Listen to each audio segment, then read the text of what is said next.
늦은 사랑, 그 복잡한 마음. 시니어를 위한 감성 스토리. 안녕하세요, 여러분. 오늘은 조금 특별한 이야기를 들려드리려고 합니다. 혹시 여러분 중에 이런 생각 해보신 적 있으신가요? 내 인생에서 정말 나를 위한 시간이 있었을까? 나는 과연 진정으로 행복했던 적이 있을까? 오늘 소개할 이야기는 우리 주변에서 실제로 일어날 수 있는, 아니 어쩌면 이미 일어나고 있는 이야기일지도 모릅니다. 이 이야기의 주인공은 김정이라는 60대 여성분입니다. 물론 이것은 소설 같은 이야기이지만 우리 모두의 마음 깊은 곳에 공감을 불러일으킬 수 있는 이야기라고 생각합니다. 일부 평범하지만 외로운 일상. 정희 씨는 우리가 흔히 볼 수 있는 평범한 주부였습니다. 젊은 시절부터 남편과 두 아이를 위해 모든 것을 바쳤죠. 새벽 5시에 일어나 가족을 위해 밥을 짓고 아이들 도시락을 싸서 학교에 보내고 남편이 직장에서 돌아오면 따뜻한 저녁을 준비해서 기다렸습니다. 당신 고생 많았어요. 이런 말 한번 들어보신 적 있으신가요? 정희 씨는 그런 말을 들어본 기억이 거의 없었습니다. 남편은 좋은 사람이었어요. 바람 한번 피운 적 없고 술도 많이 마시지 않고 가정에 충실했습니다. 하지만 언제부턴가 부부 사이의 대화는 밥 먹어라, 약 챙겨 먹어라, 병원 갈 시간이다 같은 일상적인 말들 뿐이었어요. 아이들이 대학을 졸업하고 결혼해서 독립하고 나니 집은 더욱 조용해졌습니다. 남편도 은퇴를 하고 하루 종일 집에 있게 되었는데 오히려 더 답답함을 느꼈어요. TV 앞에 앉아 뉴스나 드라마만 보는 남편과 나란히 앉아 있으면서도 정희 씨는 깊은 외로움을 느꼈습니다. 내가 뭘 위해 살고 있는 걸까? 이런 생각이 자꾸만 들었어요. 넓은 집에서 혼자 설거지를 하고 혼자 빨래를 널고 혼자 청소를 하면서 정희 씨는 자신의 존재가 점점 작아지는 것 같았습니다. 2부 새로운 세상과의 만남. 그런데 어느 날 친구들과의 모임에서 스마트폰 사용법을 배우게 됐어요. 처음엔 정말 어려웠죠. 이걸 어떻게 써야 하나 하면서 헤매기도 했지만 점차 익숙해지면서 새로운 세상이 열렸습니다. 손주들 사진을 보고 친구들과 메시지를 주고받으면서 정희 씨는 잊고 지냈던 즐거움을 다시 느꼈어요. 특히 친구들과 함께 찍은 사진에 예쁜 필터를 씌워서 올리면 언니 정말 젊어 보여요 라는 댓글이 달리는 것이 그렇게 기쁠 수가 없었습니다. 그러던 중 우연히 고등학교 동창회 온라인 모임에 초대를 받게 됐어요. 처음엔 망설였지만 호기심에 가입해보았습니다. 거기서 옛날 동창들의 근황을 보면서 추억에 잠기곤 했어요. 그런데 어느 날 눈에 익은 이름 하나를 발견했습니다. 최영호.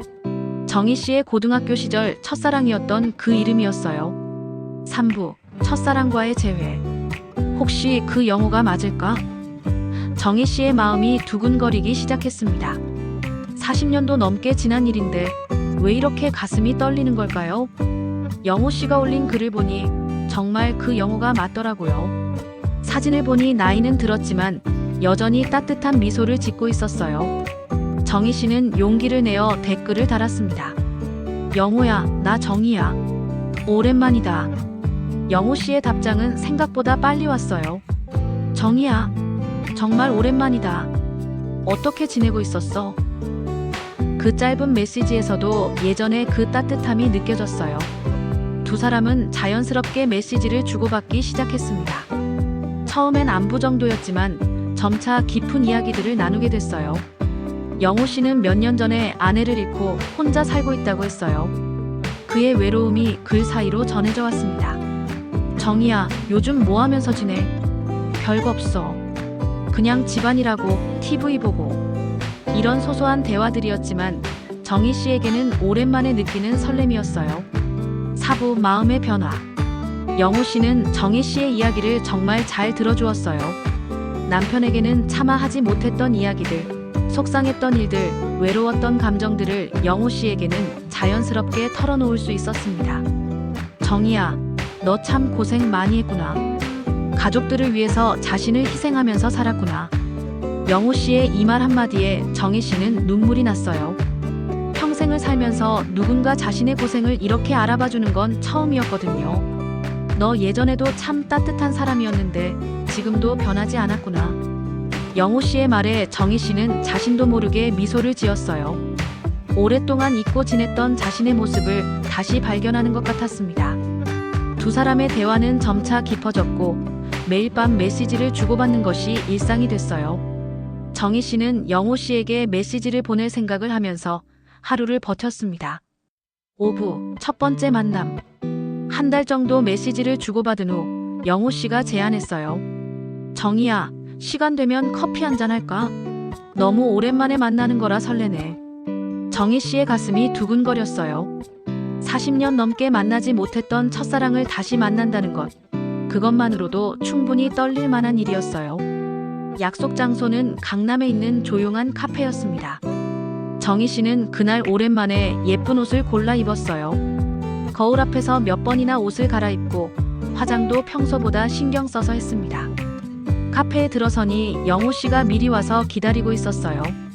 나이는 들었지만 여전히 신사적인 모습이었어요. 정희 씨를 보자마자 일어서서 정희야 하며 반갑게 인사했습니다. 영호야, 정말 오랜만이다. 두 사람 모두 처음엔 어색했지만 커피를 마시며 대화를 나누다 보니 금세 옛날처럼 편해졌어요. 너 별로 안 늙었네. 여전히 예쁘다. 영호 씨의 말에 정희 씨는 얼굴이 빨개졌어요. 언제 마지막으로 누군가에게서 예쁘다는 말을 들어봤는지 기억도 나지 않았거든요. 6부 깊어지는 관계. 그 첫 만남 이후로 두 사람은 자주 만나기 시작했어요. 때로는 미술관에 가서 그림을 감상하고 때로는 공원을 산책하며 옛날 이야기를 나눴습니다. 영호 씨는 정말 세심한 사람이었어요. 정희 씨가 꽃을 좋아한다는 걸 기억해서 작은 꽃다발을 선물하기도 하고 추운 날씨에는 따뜻한 차를 미리 준비해서 기다리기도 했어요. 정희야, 너와 함께 있으면 시간이 어떻게 가는지 모르겠어. 영호 씨의 이 말에 정희 씨도 같은 마음이었어요. 영호 씨와 함께 있는 시간은 마치 20대로 돌아간 것 같은 기분이었습니다. 어느 날 두 사람은 남산타워에 올라갔어요. 서울의 야경을 보면서 영호 씨가 조심스럽게 정희 씨의 손을 잡았습니다. 정희야, 나 이런 말 해도 될까? 너와 다시 만날 수 있어서 정말 행복해. 정희 씨의 마음도 같았어요. 하지만 동시에 복잡한 감정이 밀려왔습니다. 행복하면서도 죄책감이 들었어요. 7부 혼란과 갈등. 집에 돌아온 정희 씨는 거울을 보면서 자신의 모습에 놀랐어요. 얼굴에 미소가 떠나지 않고 눈빛이 살아있었어요. 오랜만에 느끼는 생동감이었습니다. 하지만 마음 한편으로는 불안했어요. 이 관계가 계속 이어져도 될까? 남편에게 미안하지 않을까? 아이들이 알면 어떻게 생각할까? 밤마다 잠 못 이루고 고민했어요. 영호 씨에게는 이런 마음을 털어놓지 못했습니다. 그저 즐거운 시간만 보내고 싶었거든요. 어느 날 남편이 물었어요. 요즘 기분이 좋아 보이네. 무슨 좋은 일 있어? 순간 정희 씨는 가슴이 철렁했어요. 별거 아니야. 친구들이랑 모임도 나가고 그래서. 거짓말을 하고 나니 더 마음이 무거웠어요. 이렇게 살아도 되는 걸까? 하지만 영호 씨를 만나는 시간은 너무나 소중했어요. 8부 진실한 대화. 결국 정희 씨는 영호 씨에게 솔직한 마음을 털어놓기로 했어요. 영호야, 나 요즘 너무 혼란스러워. 너와 함께 있으면 정말 행복한데 동시에 죄책감도 들어. 영호 씨는 정희 씨의 이야기를 끝까지 들어주었어요. 정희야, 나도 같은 마음이야. 우리가 하고 있는 일이 완전히 옳다고 할 수는 없겠지. 하지만 우리도 행복할 권리가 있지 않을까? 영호야, 우리 나이에 이런 감정을 느끼는 게 이상한 걸까? 전혀 이상하지 않아. 사랑에는 나이가 없어. 우리도 사람인걸. 두 사람은 오랫동안 대화를 나눴어요. 각자의 고민과 걱정, 그리고 서로에 대한 마음을 솔직하게 털어놓았습니다. 9부 사회적 시선과 윤리적 고민. 정희 씨의 이야기를 들으면서 여러분은 어떤 생각이 드시나요? 어떤 분들은 결혼한 사람이 어떻게 그럴 수 있어? 라고 생각하실 수도 있고, 또 어떤 분들은 그래도 사람인데 이해할 만하다고 생각하실 수도 있을 것 같아요. 사실 이런 상황은 우리 사회에서 매우 민감한 문제입니다. 전통적인 가치관으로 보면 분명히 잘못된 일이죠. 가정을 지켜야 하고 배우자에게 충실해야 한다는 것은 결혼의 기본 약속이니까요. 하지만 한편으로는 정희 씨의 마음도 이해가 됩니다.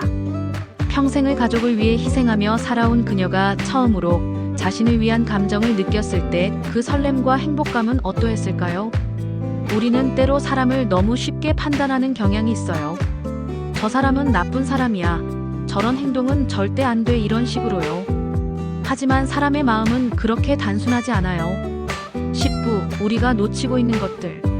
정희 씨의 이야기를 통해 우리가 생각해 볼 점들이 있어요. 첫 번째는 부부간의 소통입니다. 정희 씨와 남편이 좀 더 깊은 대화를 나누고 서로의 마음을 이해하려 노력했다면 어땠을까요? 두 번째는 중년기의 정체성 혼란입니다. 아이들이 독립하고 나면 많은 부모들이 이제 뭘 위해 살아야 하나 하는 고민에 빠져요. 이런 시기에 가족들의 관심과 사랑이 얼마나 중요한지 다시 생각해 보게 됩니다. 세 번째는 시니어들의 감정적 욕구입니다. 나이가 들었다고 해서 사랑받고 싶고 인정받고 싶은 마음이 사라지는 것은 아니에요. 오히려 더 간절할 수 있어요. 11부 가족의 소중함. 물론 가정의 소중함을 간과해서는 안 됩니다. 정희 씨의 남편도 자녀들도 각자 나름의 사랑으로 가정을 이루어왔을 것입니다. 단지 표현 방식이 달랐을 뿐이에요. 많은 한국의 아버지들이 그렇듯 정희 씨의 남편도 사랑을 말로 표현하는 것이 서툴렀을 수 있어요. 가장으로서의 책임감으로 평생을 살아왔지만 아내에게 고마워, 사랑해라는 말을 하는 것은 어색하고 부끄러웠을 거예요. 자녀들도 마찬가지입니다. 부모님의 희생을 당연하게 여기며 살아왔지만 실제로는 감사하고 있었을 거예요. 단지 그것을 표현하지 못했을 뿐이죠. 12부 진정한 행복이란. 그럼 정희 씨는 어떤 선택을 해야 할까요? 이 문제의 정답은 없을 것 같아요. 어떤 선택을 하든 상처받는 사람들이 있을 테고 후회할 일들이 있을 거예요. 중요한 것은 정희 씨 자신이 진정으로 원하는 것이 무엇인지 찾는 것입니다. 단순히 일시적인 감정에 휩쓸려서 결정할 일이 아니라 자신의 남은 인생을 어떻게 살고 싶은지 깊이 고민해 봐야 할 것 같아요. 어쩌면 정희 씨에게 정말 필요한 것은 영호 씨가 아닐 수도 있어요. 자신을 인정해주고 관심을 가져주고 진정한 대화를 나눌 수 있는 사람이 필요했던 것일 수도 있거든요. 13부 우리가 배울 수 있는 것들. 정희 씨의 이야기를 통해 우리가 배울 수 있는 것들이 있어요. 첫째, 가족과의 소통이 얼마나 중요한지 알 수 있어요. 당신 덕분에 우리 가정이 이만큼 평안해. 고마워라는 말 한마디가 얼마나 큰 힘이 되는지 모르겠어요. 둘째, 중년기 이후의 삶도 소중하다는 것입니다. 60이면 이제 시작이에요. 앞으로 20년, 30년을 더 살아야 하는데 그 시간도 행복하게 보낼 권리가 있어요. 셋째, 사람을 쉽게 판단하지 말자는 것입니다. 정희 씨를 단순히 불륜을 저지른 나쁜 여자로만 볼 수는 없어요. 그녀의 외로움과 아픔을 이해하려는 노력이 필요해요. 14부 마무리와 질문. 정희 씨의 이야기는 여기서 끝납니다. 그녀가 최종적으로 어떤 선택을 했는지는 여러분의 상상에 맡길게요. 마지막으로 여러분에게 질문을 드리고 싶어요. 여러분은 여러분의 삶에서 진정으로 행복하신가요? 여러분의 배우자와 진정한 소통을 하고 계신가요? 여러분의 가족들이 서로의 마음을 충분히 이해하고 있다고 생각하세요? 이런 질문들에 대해 한 번씩 생각해 보시면 좋겠어요. 그리고 오늘 집에 가시면 가족들에게 고마워, 사랑해라는 말을 한 번씩 해보시면 어떨까요? 나이가 들수록 우리에게는 시간이 소중해집니다. 후회하며 살기에는 남은 시간이 아깝지 않나요? 서로 사랑하고 서로 이해하며 행복한 노후를 보내시길 바랍니다. 오늘 이야기를 끝까지 들어주셔서 감사합니다. 여러분의 소중한 댓글과 의견도 기다리고 있겠습니다. 우리 모두 행복한 인생을 살아가요.